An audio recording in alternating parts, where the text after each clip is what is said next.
Good morning students. Today I will teach you your 12th chapter उदर साई। जो इसके जो लेखक है वो कौन है?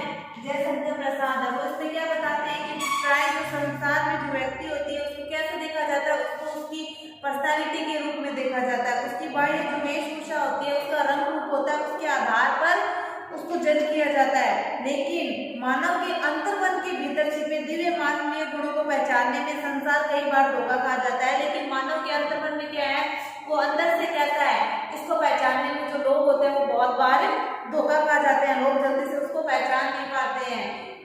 बुद्धर साई बाह्य वेशभूषा से एक वैरागी प्रतीत होता है। बुद्धर साई में एक व्यक्ति का नाम है जो बाहर से कैसा, मतलब अपनी वेशभूषा से एक वैरागी प्रतीत होता है, यानी भिखारी के जैसा दिखता है। मतलब वैरागी जो होता है, जो अपना जो घर बार होता है उसको छोड़ देता है, तो किसके जैसा दिखाई दे रहा है, एक भिखारी की तरह दिखाई दे रहा है। लेकिन स्नेह और भक्ति रस में डूबे हुए उसके मन को बालक के पिता नहीं जान पाए।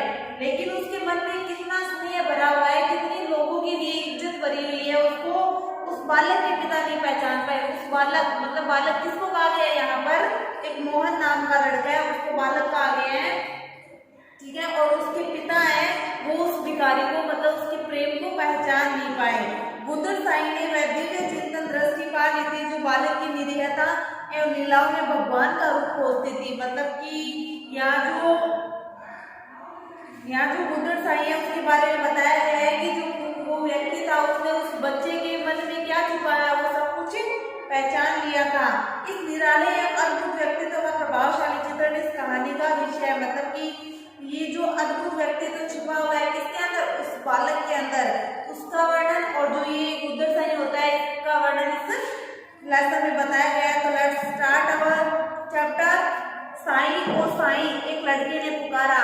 साई कौन था, ये बुद्धर साई, यानी कि भिखारी था, इसको एक लड़के ने पुकारा।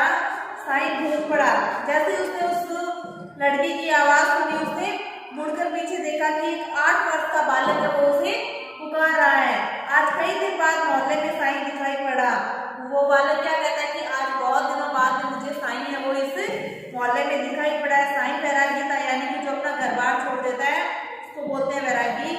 वो था माया नहीं, मोह नहीं, परंतु कुछ दिनों से उसकी आदत पड़ गई थी। मतलब कोई माया नहीं है, उसके पास कोई पैसा नहीं है, कुछ भी नहीं है, लेकिन फिर भी हमें किसकी आदत पड़ गई थी, उस साई की आदत पड़ गई थी कि दोपहर को मोहन के घर जाता, अपने 2-3 पुत्र रथों पर बैठ जाता और मोहन से बातें करता था। वह किसके घर चला जाता, मोहन के घर। मोहन कौन था, वो छोटा सा 8 वर्ष का लड़का था। और वो बुद्धर साई कहाँ जाता था, उसके घर जाता था और उसके साथ बैठकर वहां पर बातें करने लग जाता था। जब कभी मोहन उसे गरीब और भिखमंगा जानकर मां से जिद करके तथा पिता की नजर बचाकर कुछ साग रोटी लाकर देता तो साई के मुख पर मैत्री के भाव उमड़ आते। मतलब कि वो भिखारी था, उसके पास खाने के लिए भी कुछ भी नहीं था, तो बालक क्या करता था, उस पर दया करके अपनी माँ से कुछ सब्जी रोटी उसे लाकर देता। और वह किससे बचा कर देता था, अपने पिता की नजरों से बचाकर उसे खाने के लिए दे देता था, क्योंकि उसके पिता को ये सब पसंद नहीं था। और जैसे ही वो उस भिखारी को रोटी देता तो जो भिखारी है उसके मन में उसके प्रति और भी प्रेम जाग उठता था। बुद्धर साई उस समय 10 वर्ष के बालक के समान अभिमान, सराहना और उल्लाहानों के आदान प्रदान के बाद उसे बड़े चाव से खा लेता था। मोहन की एक रोटी से उसकी अक्षय तृप्ति हो जाती थी। मतलब कि मोहन की एक रोटी से उसकी जो भूख वगैरह होती थी वो शांत हो जाती थी। एक दिन मोहन के पिता ने उसे साई के साथ देख लिया था। एक बार मोहन के पिता थे, उन्होंने उस अपने बच्चे को साई के साथ देख लिया था। साई यानी कि उस भिखारी के साथ देख लिया था। उन्हें बहुत गुस्सा आया, उन्होंने उसे डांट भी लगाई। क्यों लगाई, क्योंकि मोहन के पिता को क्या लगता था कि जो भिखारी वगैरह होते हैं ये ढोंग रचते हैं, ये जो फकीर होते हैं वो क्या करते रहते हैं, ये बिना मतलब के अपनी वेशभूषा बदलकर लोगों को परेशान करते रहते हैं, लोगों को धोखा देते रहते हैं। फकीरों से उन्हें बहुत ज्यादा चिढ़ थी। उन्होंने मोहन को बहुत ज्यादा डांटा और कहा कि तुम इन लोगों से दूर ही रहा करो। जब इतना उनके पिता ने किसको कहा, मोहन को कहा, तो जो बुद्धर साई होता है वो ये सुनकर हंस पड़ता है और वहां से चला जाता है।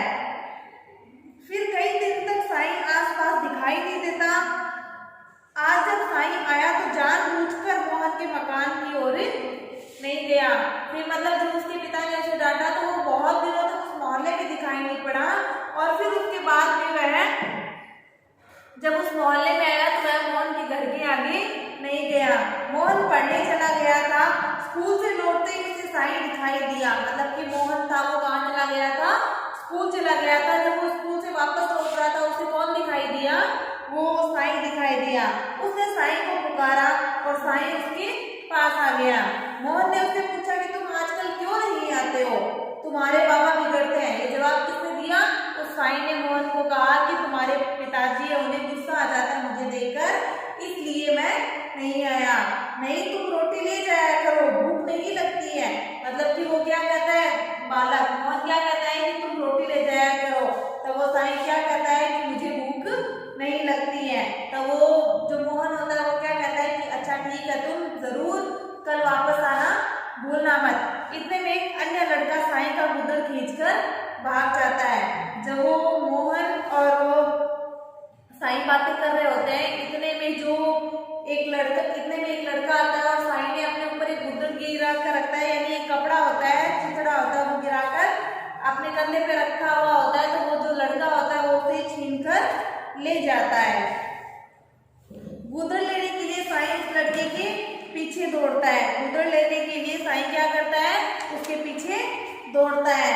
मोहन देखता रहा, साईं आंखों से ओझल हो गया। जब वो उसके पीछे भागता तो मोहन उसको देखता हुआ रहता है। देखते ही देखते वो बहुत ज्यादा दूर निकल जाते हैं। दौड़ते दौड़ते चौराहे पर साईं को ठोकर लग जाती है। चौराहे पर क्या होता है, जब वो दौड़ रहे होते हैं तो साईं को वहां ठोकर लगती है और वो गिर पड़ता है और उसका सिर होता है वो उसका सर फट चुका होता है, उसके सर से खून बहने लगता है। साईं को छिड़ाने के लिए जो लड़का गुदड़ लेकर भागा था, उसका उद्देश्य साईं को नुकसान पहुंचाना नहीं था। मतलब कि साईं का गुदड़ लेकर जो बच्चा भागा था, उसका उद्देश्य उसको नुकसान पहुंचाने का बिल्कुल भी नहीं था। दूसरी ओर से क्या हो रहा था, मोहन के पिता थे वो आ रहे थे। उन्होंने उस लड़के को पकड़ लिया और एक थप्पड़ लगा दी। मतलब वो बच्चा था, उसने क्या किया था, वो गुदड़ लेकर भाग रहा था, तो उनको बहुत ज्यादा गुस्सा आ गया। तो उन्होंने क्या किया, उस बच्चे को पकड़ा और उसको एक थप्पड़ लगा दी। साईं अपना दुख भूलकर लड़के को बचाते हुए बोला कि मत मारो, बच्चे को चोट लग जाएगी। साईं ने क्या कहा कि साईं अपना दुख भूल गया, उसे वो सब कुछ भूल गया कि मेरे सर से खून बह रहा है, उसे कुछ याद नहीं रहा और उसने उस बच्चे को बचा लिया। उसने क्या कहा कि आप इस बच्चे को मत मारो, इस बच्चे को चोट लग जाएगी। साईं लड़के को छुड़ाने लग गया। मोहन के पिता ने साईं से कहा कि फिर तुम उस चिथड़े के लिए पीछे क्यों दौड़ रहे थे? मोहन के पिता ने उस साईं से कहा कि तुम उस चिथड़े के लिए बच्चे के पीछे क्यों दौड़ रहे थे? सिर फटने पर भी जो साईं नहीं रोया, वही साईं लड़के को देखकर रोने लग गया था। मतलब जब वो साईं था वो गिर गया था, तब उसके सर में लग गई थी, तो उस सर में खून आने लग गया था, लेकिन उसकी आंखों से आंसू नहीं आए। लेकिन उसकी आंखों से आंसू कब आए, जब वो दूसरा जो बच्चा था वो रोने लग गया था। उसको देखकर साईं खुद रोने लग गया। उसने मोहन के पिता से कहा कि मेरे पास दूसरी कौन सी वस्तु है जिसे देखकर इस राम स्वरूप भगवान को प्रसन्न करता। जब मोहन के पिता ने कहा कि तुम इस चिथड़े के लिए इस बच्चे के पीछे क्यों भाग रहे थे, तो वो जो साईं होता है वो क्या कहता है कि मैं इतना पैसे वाला नहीं हूँ, मेरे पास ऐसी कौन सी वस्तु है जिसे देखकर ये छोटे छोटे भगवान के रूप में जो बच्चे होते हैं वो मेरे पास आए। इनको प्रसन्न करने के लिए मैं ये गुदड़ है वो अपने पास रखता हूँ। जो उसके पिता क्या बोलते हैं, क्या तुम इसलिए गुदड़ रखते हो, इस चिथड़े को लेकर भागते हैं बच्चे और मैं उसे छीन कर ले आता हूँ। वो जो साईं होता है वो क्या कहता है कि हाँ, ये चिथड़ा मैं इसीलिए अपने पास रखता हूँ कि ये जो भगवान के रूप में जो बच्चे होते हैं छोटे छोटे, ये क्या करते हैं, मेरे पास आते हैं और मुझसे छीन कर, मुझसे लड़ झगड़ कर ये मुझसे छीन कर ले जाते हैं। फिर उन्हीं से छिनवाने के लिए दोबारा फिर मैं इनके पीछे भागता हूँ और वापस ले आता हूँ। फिर उन्हीं से वापस छिनवाने के लिए क्या करता हूँ, मैं उसे अपने पास रखता हूँ, अपने मनोविनोद के लिए, यानी कि अपने मजे के लिए और बच्चों को भी खुश रखने के लिए। सोने का खिलौना तो उचक्के भी छीनते हैं, पर चिथड़ों पर भगवान दया करते हैं। मतलब वो क्या कहते हैं कि जो सोने के खिलौने होते हैं, सोने की चीजें होती है, महंगी चीजें होती है, उनके पीछे तो चोर उचक्के लग ही जाते हैं, लेकिन जो ये गुदड़े होते हैं, ये चिथड़े होते हैं, इनके पीछे कौन दौड़ता है, इनके पीछे सिर्फ भगवान ही आते हैं और किसी को हम पर दया नहीं आती। इसीलिए मैं अपने पास रखता हूँ। जो बच्चे होते हैं वो भगवान का ही रूप होते हैं, इसीलिए वो हमसे छीन कर ये ले जाते हैं। इतना कहकर बालक का मुंह पहुंचते मित्र के समान गलबा ही डाले हुए साईं वहां से चला गया। मोहन के पिता आश्चर्य से साईं को देखते रह गए। मतलब कि वो जो मोहन के पिता थे वो ये सारी बातें सुनकर बहुत ही आश्चर्यचकित हो गए थे। उनकी आंखों से आंसू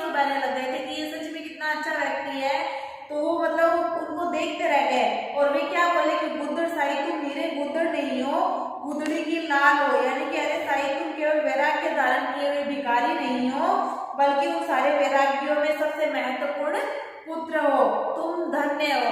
ठीक है, और इतना कहकर जो मोहन के पिता होते हैं वो भी अपने घर चले जाते हैं। Is that clear? Your chapter is complete. Now note down your homework. Do word meaning